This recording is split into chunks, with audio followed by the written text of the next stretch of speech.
तर सकाळी इथे नाश्त्याची तयारी. नंतर लक्षात आलं की मसाल्यामधलं जे जिरं आहे ते संपलेलं आहे. म्हटलं चला जिरंचं पॅकेट फोडून घेऊया. ते पॅकेट ओपन केलं आणि त्यानंतर जिरं वगैरे काढून घेतलं. नंतर बाहेर आली. बाहेर आता छान थंडी हवा होती आणि आमच्या पुढे लिंबाचं मोठं झाड आहे. दार ओपन केलं की छान अशी थंड हवा येते आणि हे शोचे झाड, गुलाबाचे झाड, असे बरेचसे झाडं आहेत. दारातून बघितलं की सगळं हिरवं हिरवं असतं.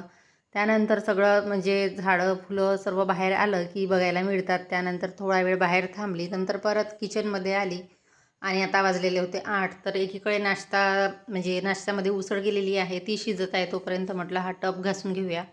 आता हा टब काही मी रोज घासत नाही. याच्यामध्ये भांडे ठेवते तर दर 4 ते 8 दिवसांनी घासत असते. तो वगैरे घासून घेतला. त्यानंतर नाश्ता तयार झालेला होता. सर्वांना नाश्ता दिला. नाश्ता वगैरे केल्यानंतर भांडे आणि बाकीची कामे.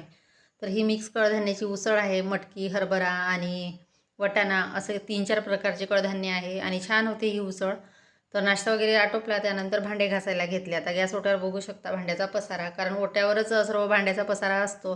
भांडे सगळे घासून घेतले. त्यानंतर आता मला गॅस ओट्याची क्लिनिंग करायची होती आणि सकाळचं माझं हेच रुटीन असतं. त्यानंतर इथे गॅस ओट्याचं क्लिनिंग करायला घेतलं. नंतर पुसायच्या होत्या फरशा आणि प्रॉब्लेम असा आहे की ते सिलेंडर या साईडनी लावलेलं आहे मी, त्यामुळे आडवा ठेवलेला आहे गॅस, असा सरळ नाहीच आहे. त्यानंतर हे जे बांबूचं प्लांट आहे तर यातलं पाणी 4 ते 8 दिवसांनी बदलवते. त्याआधी हे बाऊल वगैरे घासून घेते स्वच्छ आणि नंतर हे झाड पण धुवून घेते पाण्याने. आता हे बोरचं पाणी आहे. दुसरं यामध्ये मी नळाचं पाणी टाकणार आहे. तर हे असं स्वच्छ धुवून घेते आणि जेव्हापासून हे झाड घेतलं तेव्हापासून अशा पद्धतीनेच करते. तर छान झाडाची वाढ पण होत आहे आणि ग्रीन आहे, बिलकुल पिवळं पडलेले नाही पानं.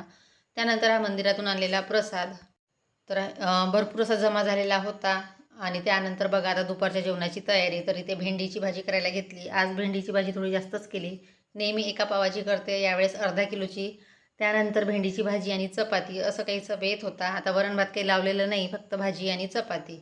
तर असंच म्हणजे सकाळचं रुटीन होतं. त्यानंतर स्वयंपाक वगैरे आटोपला, चपात्या वगैरे झाल्यानंतर दुपारचं जेवण आणि त्यानंतर काल मार्केटमध्ये गेली होती तर तिथून बांगड्या आणल्या. हिरव्या बांगड्या तर आणल्या पण हे कळे छान वाटले, हे पण घेऊन आली मी. छान वाटले, रात्रीच्या वेळेस घेतले तर छान दिसायचे, पण ठीक आहे ग्रीन कलरमध्ये आहे. तर चला मग इथेच व्हिडिओला एंड करते. भेटूया नेक्स्ट व्हिडिओमध्ये.